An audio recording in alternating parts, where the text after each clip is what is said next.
यदि हमारी मांग को नहीं मानती है, इन विद्यालयों को पुनर्वापस नहीं करती है, तो हम सरकार के विरुद्ध चुनाव में हम कूदेंगे। और जैसे 76 से 43 पर आए थे, अब 43 से 3 पर आएंगे या 0 पर आएंगे। कोडवे निलंबित कर दिया गया। 2005 में यही नीतीश कुमार जी अनुदान की घोषणा किए और घोषणा किए तो 8 से अनुदान देना शुरू किए और अनुदान दिए, 3-4 अनुदान दिए। उसके बाद 2013 में एक साजिश रचे, नई नियमावली बना दिए, जबकि हम लोग उस नियमावली में आते नहीं हैं। नमस्कार, आप देख रहे हैं लाइव सिटीज। मैं हूं आपके साथ रोहित। देख सकते हो मौजूद हैं गर्दनी बाग धरना स्थल पर। आप मेरे पीछे ये जो भीड़ देख रही है, सभी लोग शिक्षक हैं।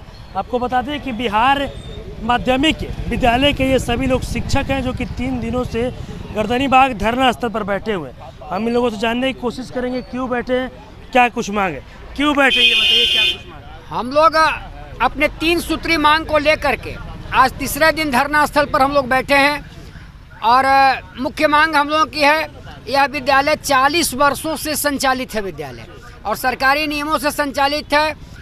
11 वर्षों का अनुदान बाकी है। जब हम लोग ने सरकार से अनुदान की मांग किया तो सरकार जांच का फरमान जारी करके, षड्यंत्र करके और 178 विद्यालयों का निलंबन कोर्ट निलंबित कर दिया।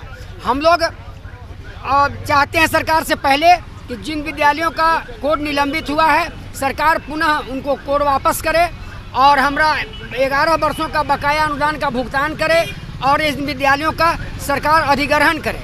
यदि ऐसा करने में सरकार कोर कसर रखती है तो हम लोग निचले हद तक इस आंदोलन को ले जाएंगे। गांव-गांव, घर-घर में जिन विद्यालय के छात्र, जिन अभिभावक के छात्र हमारे विद्यालय में पढ़ते हैं, उनसे संपर्क करेंगे। सरकार की इन नाकामियों को हम लोग उजागर करेंगे और सरकार का विरोध करेंगे और इसके लिए चप्पे-चप्पे और सड़क पर आंदोलन करेंगे। विरोध भी कीजिएगा? हाँ, सरकार का हर तबके पर विरोध करेंगे। कितने दिनों तक आप लोग सेवा में थे? सेवा में यहाँ 37-38 साल से लेकर के कम से कम 25 साल से सेवा में लोग हैं।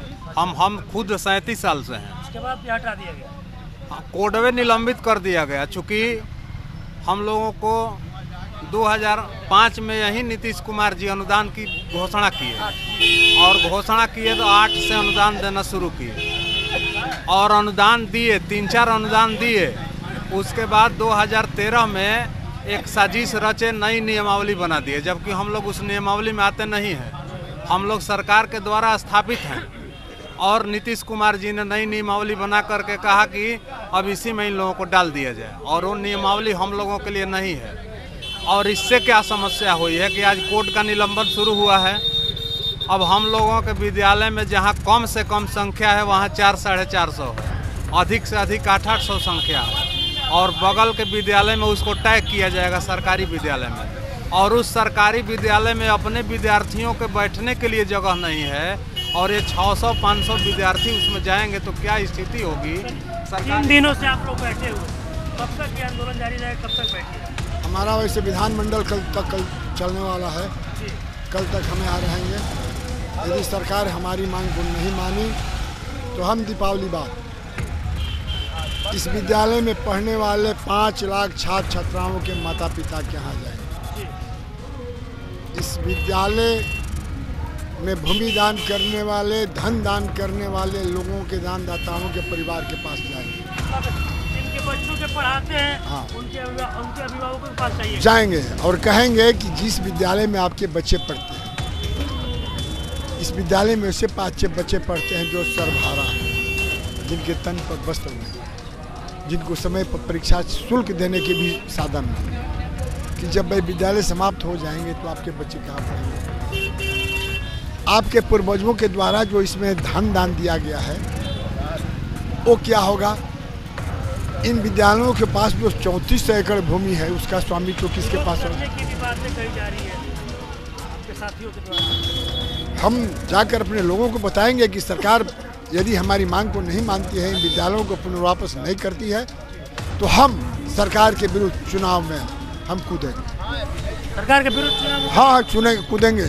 और जैसे 76 से 43 पर आए थे, अब 43 से 3 पर आएंगे या 0 पर आएंगे। 43 से 3 पर आ जाएंगे, बिल्कुल आ जाएंगे। क्योंकि अब अपने हकार के चलते इनकी बाणी फिसल रही है। इन्होंने एक दिन पहले जो महिलाओं को शर्मसार किया है, बेपर्दा किया है। वो केवल सदन की महिलाओं की नहीं, पूरे बिहार की महिलाओं को बेपर्दा करने का काम किया है। उसका तो परिणाम इन्हें भुगतना होगा। कब तक मतलब बैठे रहिएगा? कल तक। लगता है नीतीश कुमार बात सुन लेंगे? निश्चित सुनेंगे, नहीं सुनेंगे तो उनको भुगतना पड़ेगा। क्या भुगतना पड़ेगा? चुनाव हार जाएंगे, उनका जहाँ जहाँ कैंडिडेट होगा वहाँ हम लोग विरोध करेंगे, कैंडिडेट उतारेंगे, विरोध कीजिएगा? बिल्कुल विरोध करेंगे। कब तक बैठे रहिएगा? 3 दिनों से आप लोग बैठे हुए हैं।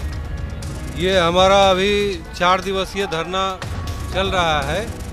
इसके बाद हम लोग का दीपावली के बाद अगर हमारी मांगों को, 3 सूत्री मांगों को सरकार नहीं मानती है तो इसको चरणबद्ध तरीके से फिर हर एक प्रखंड स्तर पर, पंचायत स्तर पर घर घर जाकर सबको अपने ये इस आंदोलन को तेज करेंगे। देख सकते हैं मेरे साथ तमाम जो बिहार माध्यमिक विद्यालय के जो शिक्षक हैं वो कहीं ना कहीं 3 दिनों से गर्दनी बाग धरना स्थल पर बैठे हुए हैं और इनका साफ साफ कहना है कि सरकार हम लोगों की जो अनुदान की मांग है, जो बातें हैं, अगर वो नहीं सुनती है तो आने वाले चुनाव में सरकार का हम लोग वोट काटने का काम करेंगे। और साथ ही साथ इन्होंने ये भी कहा कि अगर सरकार बातें नहीं सुनती है तो जिन बच्चों को हम लोग स्कूल में पढ़ाते हैं उनके अभिभावकों के पास जाएंगे और अभिभावकों के पास जाकर मुख्यमंत्री नीतीश कुमार का वोट काटने का काम करेंगे। और भी क्या कुछ कहना था इन लोगों का वो अपने इस वीडियो में देखा है। बस इसी तरह की तमाम खबरों के साथ आप मेरे साथ जुड़े रहें।